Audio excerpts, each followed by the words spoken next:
यहाँ सीहोर पहुंचने का सबसे सीधा मार्ग जो है वो है। अब हम पहुंच गए हैं कुबेरेश्वर धाम सीहोर। ये धाम विशेष 3 कारणों से प्रसिद्ध है। रुद्राक्ष जो कि निःशुल्क मिल रहा है। ये अंकल आंटी जी भी हमको मिल गए जो कि आगरा और यूपी से आए हैं और इन्होंने भी अपनी मनोकामनाओं के बारे में बताया। याद रहे कि अभी तक इनकी प्राण प्रतिष्ठा नहीं हुई है, अभी स्थापित नहीं हुए, अभी मूर्ति रूप में यहीं पर पूजन चल रहा है उनका। और साथ ही यहाँ के कर्मचारी भी बहुत सहयोगी हैं। प्राथमिक उपचार के लिए यहाँ पर सारी व्यवस्थाएं हैं, दवाओं की व्यवस्था है, यहाँ पर है सभी भंडारण की व्यवस्था। सामने वो शिवलिंग हमारा जो बन रहा है, ये मंदिर, यहाँ पर आप दान कर सकते हैं। तो आइए अब चलिए भोजनालय की तरफ, भोजन की व्यवस्था देख लेते हैं। जो कि थाली लेंगे आप और फिर उसके आगे काउंटर बने हैं, तो काउंटर में आप अपना भोजन लेंगे। चलिए महादेव के प्रसाद के रूप में आइए हम अपना भोजन ग्रहण करें। आप भी आइए और इसका आनंद लीजिए। ये देखिए दूसरे एंगल से भी देख लीजिए। यहाँ काम तो बहुत तेजी से और अच्छे स्तर पे चल रहा है। शुद्ध पानी है, पानी का टेस्ट अच्छा है। सब पहुंच रहे हैं मुन्नी मनोहर की गौशाला पे। यहाँ पर मैंने एक चीज पाई है, पूरा दिखने पर आपको भी दिखाता हूँ। यहाँ पर देखिए गाय माता अपने बच्चे के साथ खेलते हुए, बच्चा एंजॉय कर रहा है। व्यस्त जीवन से अलग एक अनुभव प्राप्त करते हुए यहाँ पर मैं सोच रहा हूँ कि हेलो दोस्तों, मैं हूँ आपका दोस्त अजय खरे और आप देख रहे हैं आपका अपना चैनल मैं भारत हूँ। हेलो दोस्तों, कैसे हैं आप। तो सबसे पहले मैं आपको बता दूं कि यहाँ सीहोर पहुंचने का सबसे सीधा मार्ग जो है वो है भोपाल से 50 किलोमीटर, इंदौर उज्जैन से करीब 150 किलोमीटर पड़ता है। और हवाई मार्ग जो है आपको भोपाल से पास पड़ेगा, राजा भोज एयरपोर्ट, और दूसरा इंदौर से। जैसा आप आ रहे हैं इस पे डिपेंड करता है। तो चलिए शुरू करते हैं आज का ब्लॉग। तो दोस्तों अब हम पहुंच गए हैं कुबेरेश्वर धाम सीहोर, जो कि मध्य प्रदेश में स्थित है। ये धाम विशेष 3 कारणों से प्रसिद्ध है। पहला, यहाँ के महादेव मंदिर के भव्य निर्माण के लिए, जैसा कि आप देख रहे हैं एक बड़ा सा शिवलिंग भी तैयार हो रहा है और दूसरी व्यवस्थाएं भी हैं। दूसरा, यहाँ के पंडित प्रदीप मिश्रा जी महाराज जी हैं जो कि शिव पुराण की कथा सुनाते हैं। उनकी कथा देश में ही नहीं विदेशों में भी प्रसिद्ध हो चुकी है और लोग यहाँ पर सुनने के लिए आते हैं। तीसरा है यहाँ पर मिलने वाला रुद्राक्ष जो कि निःशुल्क मिल रहा है और यहाँ पर उस समय महाराज जी कथा भी करेंगे। ये अंकल आंटी जी भी हमको मिल गए जो कि आगरा और यूपी से आए हैं और इन्होंने भी अपनी मनोकामनाओं के बारे में बताया। तो चलिए अब हम दर्शन करते हैं महादेव जी के। याद रहे कि अभी तक इनकी प्राण प्रतिष्ठा नहीं हुई है, अभी स्थापित नहीं हुए, अभी मूर्ति रूप में यहीं पर पूजन चल रहा है उनका।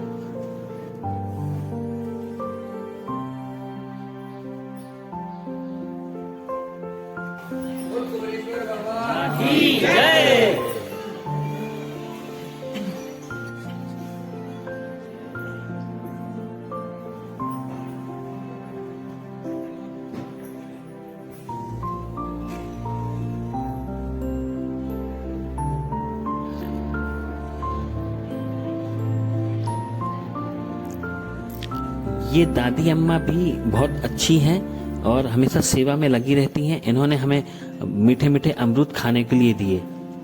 व्यक्तिगत रूप से अगर कहूँ तो मैंने यहाँ पर बहुत शांति का अनुभव किया और साथ ही यहाँ के कर्मचारी भी बहुत सहयोगी हैं।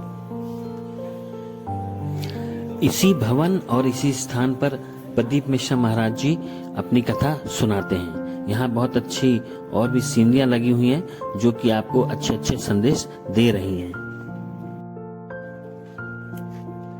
मंदिर और स्थान तो आप देख ही रहे हैं कि कितना भव्य रूप से बन रहा है, लेकिन साथ में अब देखते हैं यहाँ की और दूसरी व्यवस्थाएं। तो प्राथमिक उपचार के लिए यहाँ पर सारी व्यवस्थाएं हैं, दवाओं की व्यवस्था है, एक एम्बुलेंस भी खड़ी है उनके लिए जरूरत के लिए, ये अच्छी बात है। और ऊपर रूम्स बने हुए हैं, कुछ रेंट पर भी लिए जा सकते हैं। अगर आपको चाहिए तो 750 से 1500 तक का मिलता है। और वैसे तो यहाँ मुफ्त सेवा है जिसके बारे में अभी मैं आपको पूर्ण रूप से बताऊंगा। तो चलिए आगे बढ़ते हैं। तो यहाँ पर व्यवस्था रखी जाती है सभी अन्न वगैरह की, जो भी आप लोगों के लिए उपलब्ध कराया जाता है। चलिए अंदर से भी देख लेते हैं इसको। यहाँ पर आप दान भी कर सकते हैं। देखिए यहाँ पर है सभी भंडारण की व्यवस्था, साफ सफाई की व्यवस्था, लोग साफ सफाई कर रहे हैं। तो बड़ी अच्छी व्यवस्था रखी गई है और साफ सफाई बहुत अच्छी तरीके से रखी गई है, अच्छी बात है।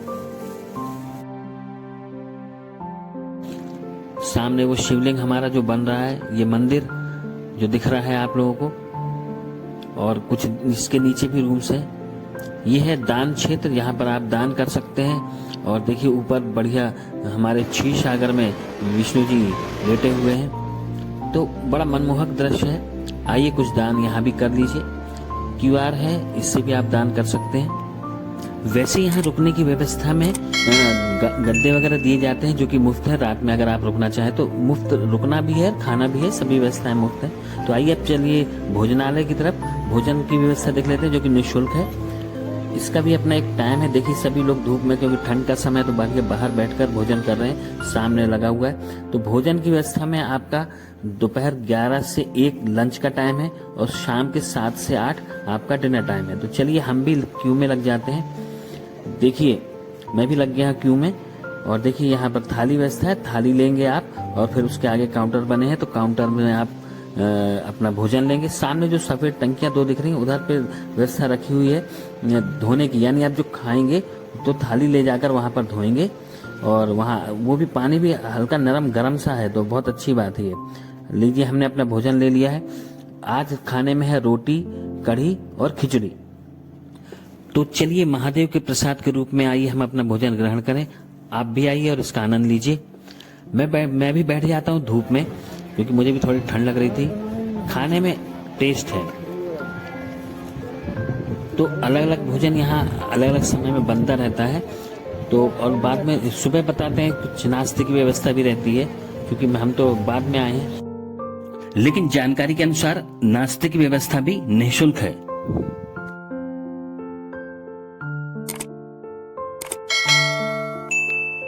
ये देखिए दूसरे एंगल से भी देख लीजिए। आप कैसा महसूस कर रहे हैं ये कमेंट्स में आप मुझे जरूर बताएं। यहाँ काम तो बहुत तेजी से और अच्छे स्तर पे चल रहा है, एक बात ये तो कहनी पड़ेगी। देखिए कितना भव्य रूप से काम चल रहा है। हमारी इस तरफ दूसरी तरफ है पानी के काउंटर्स जो कि अभी रेडी हो रहे हैं, लेकिन पानी में भी मैं आपको बता दूं विशेषता है कि ठंडा पानी नहीं है। इतनी ठंड होने के बावजूद भी गर्म पानी आ रहा है, लेकिन कुनकुना पानी, मतलब कुनकुना भी नहीं है, एक नॉर्मल पानी जो होता है गर्मियों में वैसा पानी आ रहा है। शुद्ध पानी है, पानी का टेस्ट अच्छा है, शायद फिल्टर होके आ रहा है या कैसा, इसकी अभी फिलहाल तो जानकारी नहीं है। तो चलिए अब हम चलते हैं आगे। हम पहुंच गए हैं मुरली मनोहर की गौशाला पे, जो कि भोजन कक्ष के बगल से ही थी। तो चलिए अभी हम देखते हैं गौशाला में क्या क्या क्या है। यहाँ पर मैंने एक चीज पाई है पूरा देखने पर, आपको भी दिखाता हूँ दोनों तरफ से, कि यहाँ पर अलग अलग नस्लों की हैं, मतलब जो अलग अलग वैरायटी के होते हैं, बैल गाय, वो अलग अलग तरीके से रखे गए हैं। पशुओं की जो मुझे जानकारी है उस बारे में आपको बता रहा हूँ। ये दान का तराजू है, इसमें यहाँ पर तौल कर दान किया जाता है। गायों के लिए, इनके लिए अगर कोई करना चाहता है तो ये दान पेटी है, इसमें रखकर आप दान कर सकते हैं। समय समय पर यहाँ दान होता रहता है।